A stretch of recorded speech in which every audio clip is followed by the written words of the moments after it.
ఆ రాజు దర్పణం చూసుకున్నాడో లేదో తెలియదండి. కానీ సాధువు మాత్రం అక్కడి నుంచి వచ్చేసాడు. అయితే ఇక్కడ ఏంటి అంటే మన చిత్తమే మన దర్పణంగా చేసుకోవాలి అంట. అంటే మన లోపల ఉన్న చిత్తాన్నే మనము దర్పణంగా చేసుకోవాలి. మన లోపలి దీపాన్ని వెలిగించుకుంటే బయట బయట ఎటువంటి దీపం ఉన్నా లేకున్నా మనకు వెలుగునిస్తుంది అంటున్నారు ఇక్కడ పెద్దలు. అంటే మన లోపల చీకటి ఉంటే బయట సూర్య భగవానుడు ఉన్నా ఇంకెవరు ఉన్నా కూడా ఆ దారి అనేది అంత ప్రకాశవంతంగా ఉండకపోవచ్చు. అంటే నీ ఎనర్జీ లేకపోతే, నువ్వు ఎవరో తెలుసుకోకపోతే, నీకు బయట ఎంత జ్ఞానం ఉన్నా, ఎంత ప్రకాశవంతంగా ఉన్నా మన దారి ఏంటి అనేది మనకి అర్థం కాదు.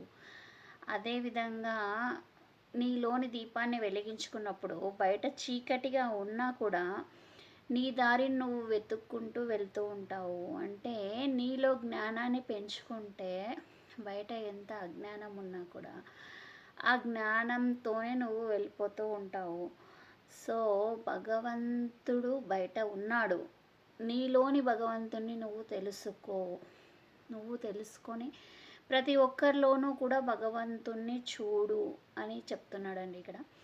ప్రతి ఒక్కరిలోనూ భగవంతుని చూడడం వల్ల ఏమవుతుంది అంటే వాళ్ళు మనలాంటి వాళ్ళే కదా అనేది అర్థమవుతుంది. అంటే ఇక్కడ దర్పణము అంటే ఏంటి అంటే మనము మనలోని సత్యాన్నే బయట చూస్తున్నాము. అంటే మనలో ఏముందో బయట దాన్నే చూస్తున్నాము అంటున్నారు. ఒకసారి ఒక అరేబియన్ చక్రవర్తి గ్రీక్ వాళ్ళు వచ్చారంట అండి, చిత్రకారులు.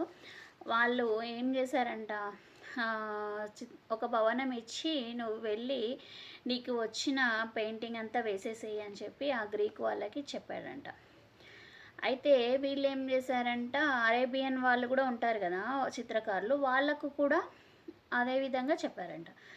అయితే వీళ్ళు ఆ రాజు ఒక 1 మంత్ వరకు ఏం పట్టించుకోలేదంట. తర్వాత వెళ్ళి ఇద్దరివి చూద్దాం అనుకున్నాడంట పెయింటింగ్స్. అందరూ అనుకుంటున్నారంటే అసలు ఆ గ్రీకు వాళ్ళు ఏం చేస్తున్నారు ఏమో, అసలు ఏమవుతుందో, ఎవరు పెయింటింగ్ వేస్తున్నారో ఎవరు పట్టించుకునే వాళ్ళే లేరే అని అనుకున్నాడంట. రాజు వెళ్ళి చూశాడంట, వాళ్ళది వీళ్ళది ఇద్దరిది. అప్పుడు అరేబియన్ వాళ్ళు వేసిన పెయింటింగ్స్ అందంగా ఉన్నాయంట. గ్రీకు వాళ్ళవి వేసి వాళ్ళ దగ్గరికి వెళ్ళి తెరచి తీయండి నేను